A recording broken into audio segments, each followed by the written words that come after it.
ऐसी माता की होती है तो माता की कृपा में हम सबका जीवन सुखी हो। ये माता का दरबार है, सच्चा दरबार है। और देवी मैया के दरबार में जो भी अपनी मुराद लेकर आता है और इस पवित्र स्थान पर जहाँ संत परामर्श की धरती हो, वहाँ पर माता के दरबार में जो भी हमारे भक्तगण देवी और सज्जन यहाँ उपस्थित हैं, उनकी मनोकामना अवश्य पूर्ण होगी। आज के अवसर पर हमारे अमरेश अवस्थी जी जो बड़े विधि विधान से इस नवरात्रि के नक्षत्र में माता का साधना, उपासना और उपवास के बारे में सबको बताने का पूरा प्रयास कर रहे हैं।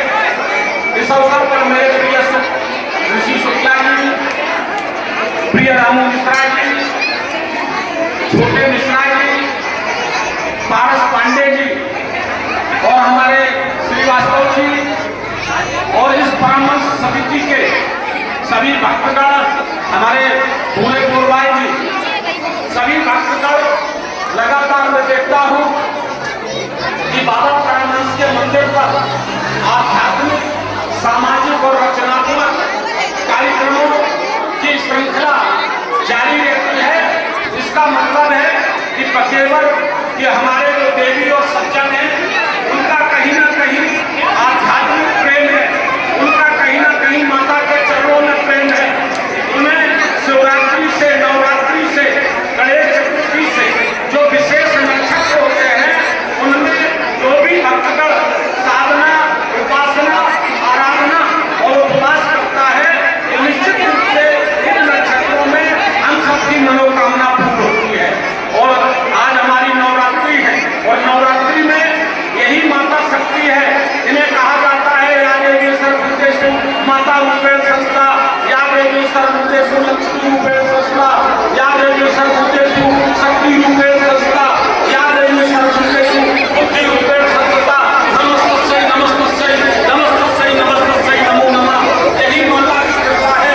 और तीनों लोगों में यदि कोई आदि शक्ति माता है तो जगत जगदम्बा, आदि शक्ति, अनंत शक्ति, हम सबकी पालनहारी माता आदि शक्ति माता दुर्गा मैया है। क्योंकि तीनों लोगों में तो कोई देवता काम नहीं कर पाए थे, तो माता ने शेर की सवारी पर आकर शंख पुष्प लेकर, धनुष बाण लेकर और हाथ में त्रिशूल लेकर के और आकर के महिषासुर का वध किया, कैटव और मधु का वध किया, दुर्गम का वध किया और इनका सब राक्षसों का उनका संहार किया। जो तीनों लोगों के देवता जिनका संहार नहीं कर पाए, यही माता की बड़ी शक्ति होती है। कहते हैं धर्मो धर्मारक्षका, धर्म की कोई रक्षा कर सकता है तो हमारी माताएं भी नहीं कर सकती है। कहा जाता है कि जब धन की पूजा, जब धन की आवश्यकता होती है तो सब लोग लक्ष्मी की पूजा करते हैं। ज्ञान की आवश्यकता होती है तो माँ सरस्वती की आराधना करते हैं। और जब दुष्टों का संहार करना होता है तो माँ दुर्गा की आराधना करते हैं, उनकी सिद्धि करते हैं। तो यह नवरात्रि की जो सती नवरात्रि आई है, इसमें शैलपुत्री, ब्रह्मचारिणी, चक्रघंटा माँ, कुष्मांडा, स्कंद माता, हमारी कालरात्रि, महागौरी, सिद्धदात्री, इनके आशीर्वाद में हम सब अपने जीवन को धन्य बनाने का संकल्प लेकर जाएं। और आज के अवसर पर मैं यही निवेदन करता हूँ कि शरीर में जब